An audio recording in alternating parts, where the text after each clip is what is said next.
Salve Maria Imaculada e viva Cristo Rei, aqui Tiago Bruno, missionário e jornalista católico para o canal Católicos de Verdade. Hoje, dia 11 de fevereiro, a palavra de Deus está no Evangelho de Marcos, capítulo 8, do 1 ao 10. Naqueles dias havia de novo uma grande multidão e não tinha o que comer. Jesus chamou os discípulos e disse: Tenho compaixão dessa multidão, porque já faz 3 dias que está comigo e não tem nada para comer. Se eu os mandar para casa sem comer, vão desmaiar pelo caminho, porque muito deles vieram de longe. Os discípulos disseram: Como poderia alguém saciá-los de pão aqui no deserto? Perguntou-lhes Jesus: Quantos pães tendes? Responderam-lhe: 7.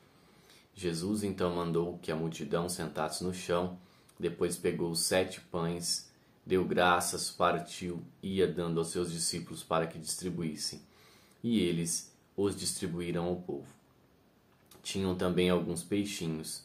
Depois de pronunciar a bênção sobre eles, mandou que o distribuíssem também. Comeram e ficaram satisfeitos e recolheram 7 cestos com os pedaços que sobraram. Eram 4.000 mais ou menos. E Jesus os despediu. Subindo logo na barca com seus discípulos, foi para a região de Dalmanuta. Palavra da salvação. Glória a vós, Senhor. Queridos irmãos, esse aqui, o milagre da multiplicação dos pães e dos peixes, é um milagre que é muito, vamos dizer assim, deturpado pela teologia da libertação. Nós precisamos deixar isso aqui muito às claras. A teologia da libertação e muitos padres adeptos desta nefasta ideologia dizem que esse milagre não ocorreu. Eles falam que muitos levaram pãezinhos nas sacolas tal, e que eles fizeram uma grande partilha, um grande banquete, mostrando como deve ser a partilha. Todo mundo dá um pouquinho e todo mundo se sacia e ainda sobra. Olha o que a teologia da libertação faz deturpando o evangelho do nosso Senhor Jesus Cristo. Porém, nós precisamos deixar algumas coisas muito claras a respeito desse evangelho. Olha aqui no primeiro versículo, fala assim: e não tinham o que comer. Ninguém levou nada no saquinho. Está falando que não tinham o que comer. E Jesus diz também que não tem nada para comer. No versículo 3. Que já faz 3 dias que está comigo e não tem nada para comer. Ou seja, aqui prova-se por A mais B que essa multidão não tinha o que comer, já fazia 3 dias que estava com Jesus e não tinha o que comer mesmo. Tá? E depois Jesus fala: se eu dispensar, porque 3 dias que estão comigo, eles vêm de longe, vão desmaiar pelo caminho. Ou seja, isso aqui é a prova, tá? Que realmente não tinha ninguém com sacolinha com pão, não, tá?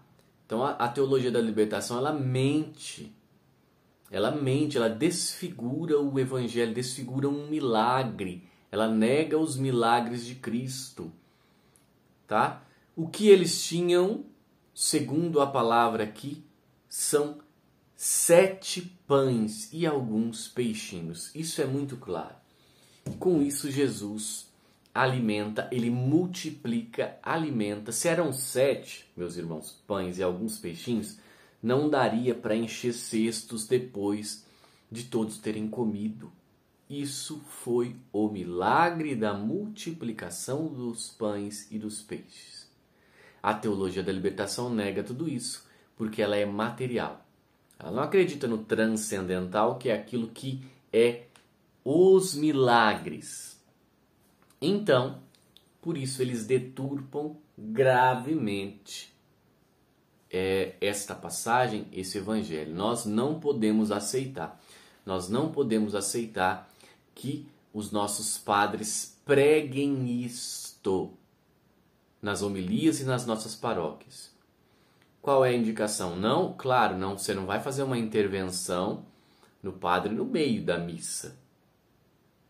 Mas, no final da missa, você tem o dever de intervir e falar que o padre está completamente caduco, maluco, que ele não pode pregar que não existiu um milagre, porque ele está negando a Bíblia, ele está negando a nossa fé, ele está negando a Jesus Cristo se ele fizer isto. Nós temos que ter uma postura de combater as heresias. Como dizia Bento XVI, esta é a pior, porque ela deturpa completamente o Evangelho. Enfim, hoje, dia de Nossa Senhora de Lourdes, peçamos que a nossa mãe, querida mãe amada, que Jesus nos dá como mãe aos pés da sua cruz. Mulher, eis aí teu filho, João, eis aí sua mãe. E a partir daquele momento, Maria se torna a mãe da humanidade. Que Nossa Senhora interceda por nós, pelas nossas necessidades, pelos nossos pedidos. Que ela interceda pelo nosso país, que ela interceda para que todas essas ideologias, todas essas situações contrárias à nossa fé não cheguem mais do que já estão. Tá? Mais do que já estão, porque é evidente como tudo isso aí está sendo implantado, está sendo colocado. E muitas vezes, óbvio, muitos já acordaram, muitos já abriram os olhos e estão falando que isso está errado. Mas muitos ainda estão cegos. Cegos pelos seus ideais utópicos, cegos por querer ser oposição, mas estão completamente cegos e não sabem por onde ir. Que nossa mãe, Maria Santíssima, na sua aparição de Nossa Senhora de Lourdes, venha interceder por nós, nos mostrando esse caminho. Para todos aqueles que estão cegos, que eles tenham a visão para enxergar o caminho que é Cristo, o centro. Esse é o caminho, a verdade e a vida. Todo aquele que nele crê se liberta verdadeiramente de todas as heresias e confusões, mesmo que essas venham de dentro da própria igreja, como é a fatídica teologia da libertação. Então, rezemos e que Nossa Senhora interceda por nós. Salve Maria Imaculada e viva Cristo Rei.